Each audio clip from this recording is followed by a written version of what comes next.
Eh bien, salut les gens, j'espère que vous allez bien. Bienvenue sur Hidden Frames. Alors, Hidden Frames, qu'est-ce que c'est? C'est très simple, c'est un concept qui a pour but de vous montrer l'envers du décor, les coulisses, mais aussi les leçons qu'on a apprises pendant un tournage. Donc le but, c'est tout simplement de vous montrer comment est-ce qu'on a fait ça. Je me présente, je suis Issa, le chef opérateur et le co-réalisateur de ATX. Un projet qui a vu le jour sur un coup de tête, littéralement.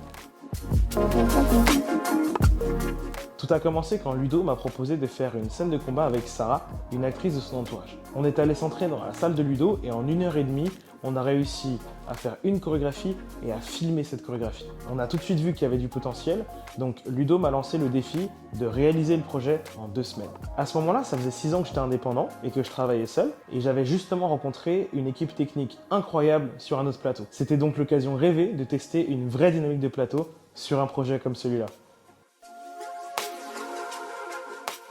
Donc au casting sur ce projet, on a Ludovic Lomengo, Sarah Maisonneuve et Santiago Odemene. Au niveau de l'équipe technique, on a Daniel Diaz qui est co-réalisateur avec moi, Issa Dieng.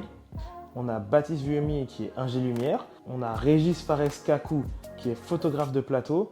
On a Santiago Odemene encore une fois qui lui était vidéaste BTS. On a Yves Kavoula qui était ingénieur son. On a Edem Victor qui était au consulting pour la réalisation. Et pour finir, on avait Gabriel Diaz au sound design. Et avec cette équipe, on a pu mettre en place ce projet. Cette alchimie d'horizons différents a vraiment donné une identité au projet. Pour moi, l'objectif premier de ce projet n'était même pas l'esthétique, l'histoire ou autre, mais plutôt de savoir si les différentes personnes issues de milieux différents allaient pouvoir s'entendre et travailler en synergie vers un objectif commun. Et c'est là où j'ai vraiment été surpris parce que finalement, cette alchimie de différents horizons a donné une vraie identité au projet. Pour chaque projet cinématographique, on suit toujours 3 grandes étapes qui vont rythmer le projet. La pré-production, la production et la post-production. En l'occurrence, la pré-production, elle s'est faite sur 2 semaines. Ce qui voulait dire qu'on devait louer le matériel, on devait ensuite s'organiser par rapport au plan, au découpage, l'équipe technique, les acteurs, briefer tout le monde, la logistique de la journée, ou quand on va récupérer le matériel, quand on doit le rendre, etc. etc.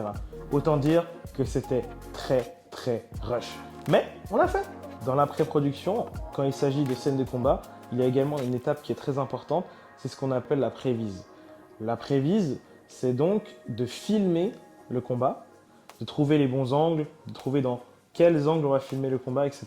Ça permet au cascadeur de montrer au réalisateur à quoi ressemble le combat qu'il imagine et ça permet éventuellement de faire des ajustements en termes de mouvement, en termes de dynamique, de tempo, etc.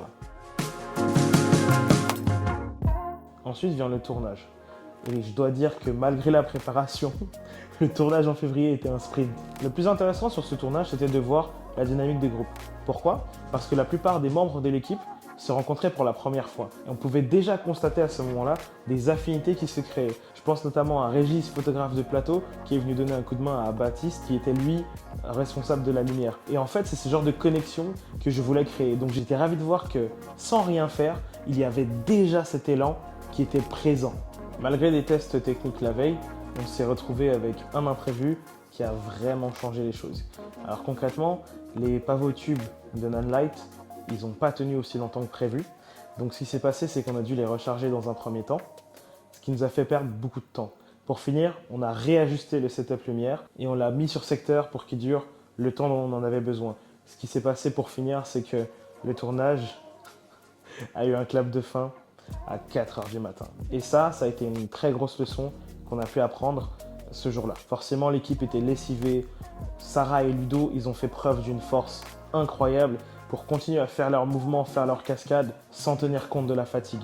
Et j'ai vraiment beaucoup de respect pour eux par rapport à ça. Cette expérience m'a appris énormément. La première chose que j'ai apprise, c'est que la feuille de service est indispensable. Ça paraît évident pour des personnes qui sont dans le milieu, mais moi qui débutais dans le milieu du cinéma, je n'avais aucune idée que ça pouvait être un game changer. Je peux prendre par exemple l'exemple de Sarah, qui arrivait très tôt, mais qui a énormément attendu parce que c'était pas le moment de faire sa scène. Désolé ça. Néanmoins, ça m'a permis aussi de comprendre qu'en fonction de l'ordre des scènes, dans l'ordre dans lequel on va les tourner, on peut convoquer les personnes plus ou moins tard, de sorte à ce qu'elles ne soient pas là à attendre.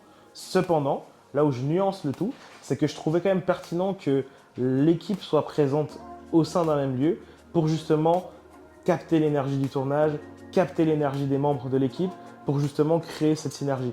Parce que j'ai l'impression que le temps qu'on passe ensemble, ça permet aussi à l'équipe de mieux se connaître, de mieux travailler ensemble, de créer une forme de confiance, etc. Donc, je pense qu'il y a un juste milieu à trouver là-dessus, mais c'était clairement pas bon sur le tournage de ATX. L'autre leçon que j'ai apprise, c'est l'ordre dans lequel on doit tourner les scènes. Les scènes de combat doivent toujours se faire en premier. Pourquoi? Parce que quand les cascadeurs ils arrivent le matin, ils sont frais, ils sont en forme et ils sont prêts. Et donc, ça leur permet de donner le meilleur de leur capacité physique pour réaliser leur cascade. Ça, c'était un élément auquel je n'avais pas pensé. Inconsciemment, j'ai privilégié l'esthétique au confort de mes acteurs. Pourquoi? Parce que pour ATX, comme on tournait dans une salle qui avait un Velux au plafond, on n'avait pas la possibilité d'avoir l'obscurité totale pour créer l'ambiance néon que je voulais à la fin. Donc on a dû attendre la nuit pour faire cette partie-là. Donc j'ai préféré placer les dialogues qui se font en journée en premier et finalement filmer le projet dans l'ordre dans lequel il allait être monté à la fin. Sauf que je n'avais pas pensé que Ludo et Sarah, au fil de la journée, allaient s'épuiser, allaient être fatigués et donc n'allaient pas pouvoir délivrer le meilleur de leur performance au moment de la cascade. Pour finir, l'importance des répétitions. On a fait énormément de répétitions avec Ludo et Sarah pour savoir où on place le combat, qu'est-ce qu'on utilise, où on place les outils, les poids par exemple, etc., etc. Donc là-dessus, on était au point. Par contre, pour le dialogue avec Santiago et Ludo, je ne me suis pas rendu compte à quel point c'était important, non seulement pour les acteurs, mais également pour moi en tant que réalisateur, de pouvoir faire des répétitions, donner les intentions, permettre à l'acteur de proposer aussi des choses pour être au clair le jour du tournage. Ça, c'est vraiment une grosse leçon que j'ai apprise et donc je vais tirer parti par la suite.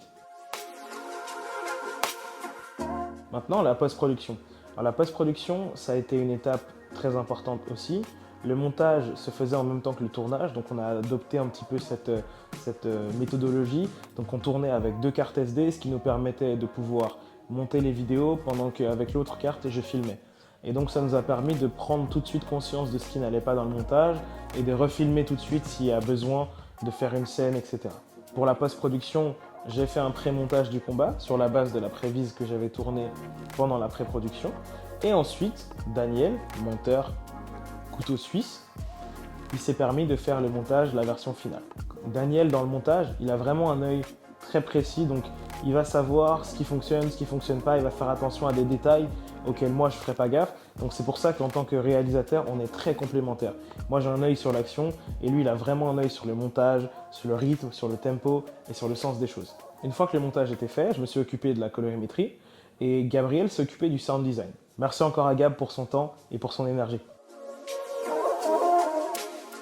Maintenant, on va rentrer dans le dur, les faiblesses et les forces du projet. Alors, j'ai l'impression que je ne m'avance pas trop si je dis que le projet, il est cool, mais qu'il n'a pas forcément un storytelling développé. Et c'est à la fois sa force et sa faiblesse. Sa faiblesse parce qu'on a plein de questions à la fin, on se demande qu'est-ce qui va se passer, qui sont ces personnages les uns par rapport aux autres, qu'est-ce qu'ils font, pourquoi ils s'affrontent, etc.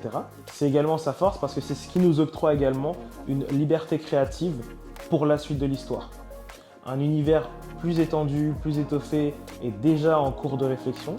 Je ne sais pas du tout encore si on va poursuivre l'idée ou pas, mais en tout cas, c'est un aspect autour duquel on est en train de réfléchir. Si on prend vraiment le temps d'y réfléchir, je pense qu'il y a vraiment de belles idées qui peuvent germer et peut-être d'ici quelques années, avoir une suite.